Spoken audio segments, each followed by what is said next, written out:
So starting off with one of my favourite ever bikes, the Super Duke R. I owned one of these, the original one, the 2415 version, absolutely loved it. Sold it because it was a little bit agricultural. Bike's been through several generations now, and they have absolutely nailed it with the 2 version. This 3 version must be incredible. 177 brake horsepower, 140 newton meters of torque. Not much change in power from last year's. Up a couple of brake horsepower, that's all. Actually down a couple of torques as well, because of that new exhaust, the new emission regulations for Euro 5 the bike has to meet. It's now got the 5-inch TFT, new headlights, new styling. The frame is very similar to the old RC8 frame, but it's actually 2 kilos lighter and 3 times stiffer than the old Super Duke. The rear subframe is now composite. Gone is the trellis design, so it's lighter.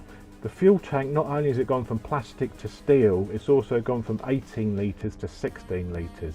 So it's lost a bit of capacity, but it should still do about 160 miles on the tank. The braking has been addressed by new Brembo Stylema calipers. The old bike brakes were never the best out there. With the Stylemas on it, it should move it up a notch. Very, very excited to see how this thing stops, goes and handles.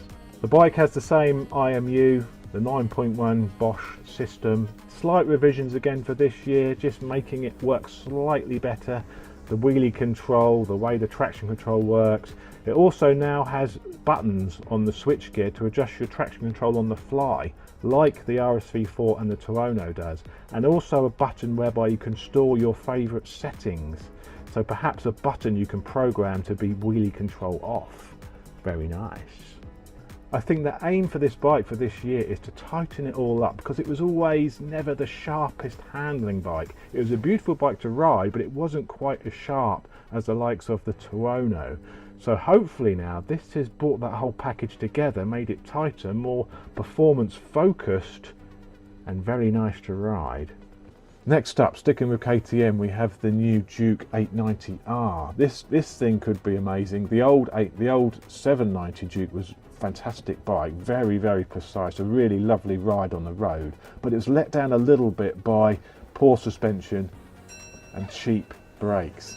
Power has increased. Of 16 brake horsepower peak, we're now up to 119 brake horsepower with this engine because of the capacity increase, and also 199 newton meters of torque at 7,750 revs. There were 2 things which let this bike down: the suspension, which was non-adjustable on the original version. This now has fully adjustable suspension, including, I believe, preload adjustment. Absolutely fantastic. And also the brakes were a bit weak on this bike. They felt a little bit wooden, you really had to pull the lever. Now this has the Brembo Stylemas, so the braking should be also taken care of. So what with an additional 16 brake horsepower and 3 kilograms lighter, this bike should be very, very interesting, and perhaps the perfect road bike. It also features sticky Michelin Power Cup 2 tyres. Moving away from KTM and on to Ducati. First of all, we have a look at the new V4 Super Naked Ducati. This thing is absolutely bonkers. It is the Panigale V4 engine putting out the same 217 brake horsepower, 220 horsepower when fitted with the optional full Akropovich. This thing is going to be insane. To try and control all that power, they have added these winglets. And apparently at 150 miles an hour, these winglets provide 30 kg of downforce. This thing is going to be sharp on track and on the road. It's an absolute monster. But the question will remain, is over 200 horsepower too much for a naked bike when this thing is very, very light? KTM have the Wasp headlight. It seems that Ducati has gone with the Ant. Definitely an ant-like resemblance to the front lighting cowl. This bike will be available in 2 versions, a standard and the S. The standard will have the Showa suspension, where the S will have the Öhlins EC2 electronic suspension, the same as what's on the Tuono. Both bikes will come with full electronic suite, 6-axis IMUs, launch control, cornering ABS, all of the usual electronics these days, and I am quite excited about trying this bike out. but I do think it could be too mental. Is over 200 horsepower on a naked bike going to be too much? Wings or not, we will see. The other new bike I'm very interested in from Ducati is the new V2. Looks a little bit sexy. It's got the bodywork from the V4 Ducati. Nice green love. It also comes in red. They're calling it the V2 because obviously there's the V4, the V2, because it is a twin. The big news with this one for me is the styling update, and they've also managed to make the exhaust look decent. Gone are the two separate end cans, and we now have the under pan exhaust, so the bike is back to looking sexy.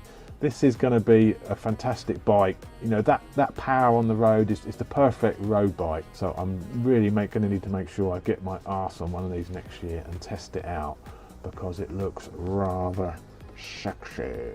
155 brake horsepower at 10,000 revs. Perfect amount of power for the road. It's a 5 brake horsepower power hike over the old 959. So, and that's with the new Euro 5 emissions. The full electronic suite, as you would expect, cornering ABS, quick shifter up and down, race mode, street modes, and the 4.5-inch TFT display as seen, of course, on the V4.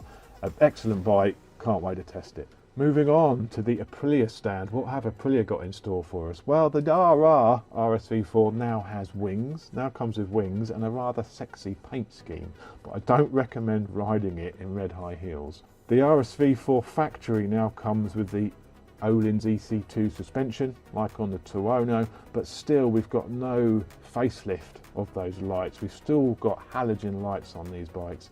We are really overdue a facelift on the RSV4 and the Tuono. But the big news from Aprilia is this, the RS660. This is the new middleweight twin from Aprilia. It basically uses the front two cylinders from the RSV4, which are then slightly overboard to raise it up to 660cc.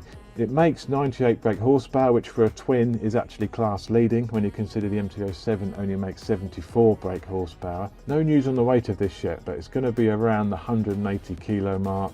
Quite light. Also comes with full electronic suite, cornering ABS, traction control, wheelie control, up and down quick shifter. Aprilia are saying it is a road bike primarily, but it's also going to be good on the track. I think this bike is set to rejuvenate the middleweight class. I really hope so, because it's a class which is fantastic for road bikes. Exciting. I will be riding this as soon as it is available in the dealers, and it is one of the top bikes I'm looking forward to for next year. Beautiful. Moving on to the big H, what have they got in store for us for 2020? Well, the big news for me, well, it isn't this. It isn't the new Africa Twin, fantastic as it isn't also a Carl Crutchlow's bike. It is the new Fireblade. We have been waiting a long time for this bike. When the new Blade came out last time, I was a little bit disappointed because it was really a rehashed old Fireblade. This is actually a new machine. Honda are claiming 214 brake horsepower at 14,500 RPM, but it doesn't come with any sort of VVT system, so it could end up being a little bit peaky. We will see. The weight of it is actually slightly heavier than last year's bike. Last year they didn't have the power, so they put all their efforts into making it as light as possible. The new Blade weighs in at just over 200 kilos, where the old bike was in the 190 kilo range. So it's put on about 5 kilos or so, but we can forgive it with that extra power hike. The power to weight ratio is still going to be much better than last year's. The bike features wings. Marquez likes it, but why wouldn't he? It does look absolutely amazing, but it does have a little bit of an Optimus Prime look to it in those colours. But I'm really excited to try this. I really hope that Honda have hit the nail on the head here and produced a blade worthy of the name. Two versions, it will come in the RR RSP and just the RR. Main differences between them is the suspension. It's Shura suspension on the standard, Öhlins electronic suspension on the RRR. The bike was inspired by their RCV 213 MotoGP replica bike. You can see even the colour scheme is very similar to that bike. It's going to be an interesting one. I can't wait to ride it. It's got a lot of diamond light coating, DLC coatings used inside the engine. It's obviously a high revving engine, this. So the only thing that worries me about this bike is it going to be just all too peaky, and there's going to be a real lack of mid-range. We will see. I will be riding this bike as soon as it's available. Heading over to Kawasaki, what have they in store for us for 2020? Well, the big news for me is the ZH2, using the H2 engine out of the SX. Looks of this bike are splitting opinion. It does look a little bit bulky. I'm not sure it's as beautiful as the H2, and I'm not sure the styling has quite hit the nail on the head. But this bike is going to be 200 horsepower, 140 newton meters of torque. It's going to be an absolute monster. 100 foot-pounds of torque and over 200 brake horsepower on tap. And the thing about the H2s is you can get more power easily by doing a simple reflash and a chip tune. You can be up to 250 horsepower, no problem at all. It's 17 kilograms lighter than the H2 SX, which is 239 kilos. But it still weighs in at a rather hefty 222 kilos. When you compare that to the lightweight Ducati Street Fighter, even the Super Duke has lost weight. The Super Duke is under 200 kilos now. This does seem a little heavy, but with that power plant, it will make, I think, a very stable, powerful machine. So again, as soon as these are available, I will be riding one, and I am rather excited. 197 brake horsepower. Oh yes. The bike has been built with some compromises in mind. It's not all out like the original H2. Gone is the single-sided swinging arm. We now have a dual-sided swinging arm, very similar to the ZX10. That's obviously to reduce cost of this bike. This is going to be around the £13,000 to £14,000 mark. It'll probably compete directly with the Super Duke. It will be cheaper than the Ducati Street Fighter, so it will be the cheapest of the monstrously powerful super nakeds. This could be a 200 horsepower naked for around £14,000.